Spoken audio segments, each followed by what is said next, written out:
party, and I will continue to work tirelessly on your behalf as I have done in the past. Thank you. Right, a Conservative gain in Norfolk North West. That means that Henry Bellingham has defeated the incumbent Graham Turner. Henry Bellingham, of course, the former MP in Norfolk North West, very well known and popular in the constituency. Graham Turner came from Norwich, which may seem a long way.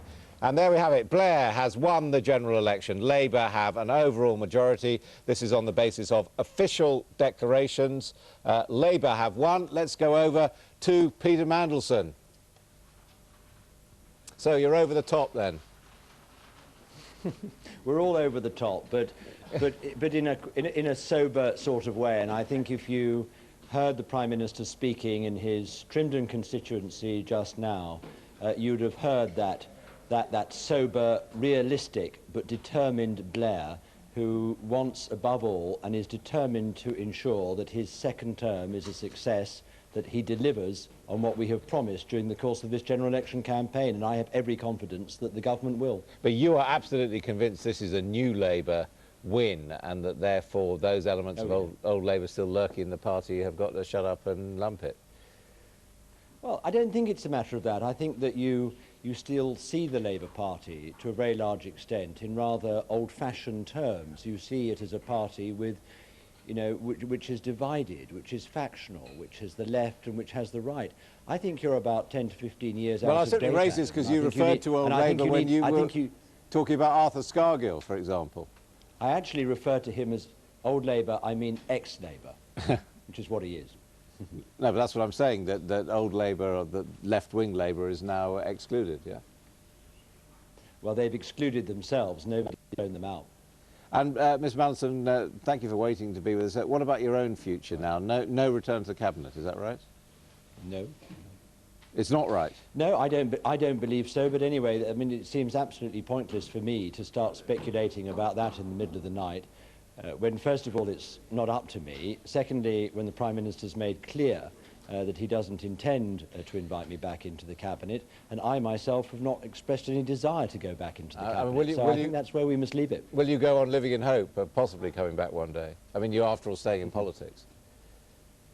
I am certainly staying in politics for years to come, and I, having been re-elected and Member of Parliament, I have a political platform now on which to speak, to make my interventions and to act not just for my constituents, who will always come first for me, but to act on those concerns and interests that you know I have. I have a wide-ranging number of concerns and interests, and I shall be very active on all of them.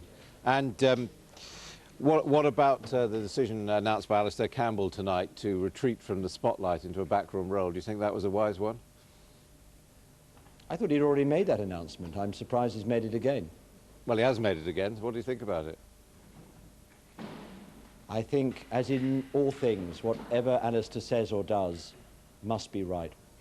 Well, I think we better leave it there, Peter Mandelson. Thank you very much indeed for being with us at this historic moment that Labour went over the top to claim an overall majority for the second general election running, while Mr Blair was making his way back to London, first of all to visit Labour Party headquarters and then to move on. Now it is just after 3 o'clock and you are watching Vote 2001 here on Sky News.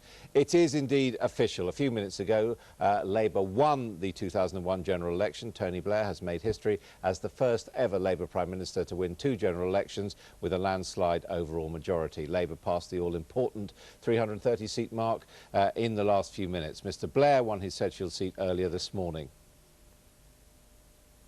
Let's go now to Martin Stanford in our virtual House of Commons there. Adam, we can now give you a breakdown. Now we know that the Labour Party are going to be on these, the government benches in our virtual House of Commons, of the numbers we think by the end of this process what the totals will be. I'm standing just on this winning mark, which we mentioned a little earlier, 330, barely needed by this Labour Party. They had 418 last time around. We're now projecting that they'll end up with 414 MPs in the new House of Commons. Showing you the opposition benches, well, it's going to be the Conservatives who are once again going to be filling up the benches there. there, but we're also expecting now an increase in the number of Liberal Democrat representatives in the new House of Commons. Tories down from 165 in the last Parliament. We're predicting 153 when this whole process is over.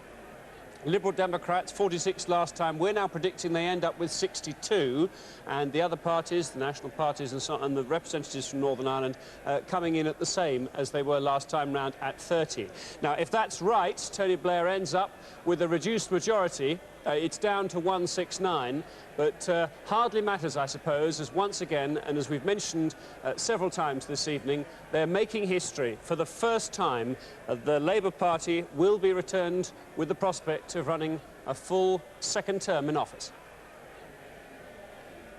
Right, well, the Liberal Democrats have gained Cambridge. Let's look at all the seats that the... we'll do that in a moment, that the Lib Dems have gained. You were just saying one piece of trivia here. Yes, Lord Thurso, elected for Caithness. I think that's the first hereditary peer to sit in the House of Commons, so a new era. Of course, a hereditary peer without a vote. Now, Labour hold Wellingborough. That was very much... Well, that's quite an astonishing result. The majority there was less than 200. It required a minuscule...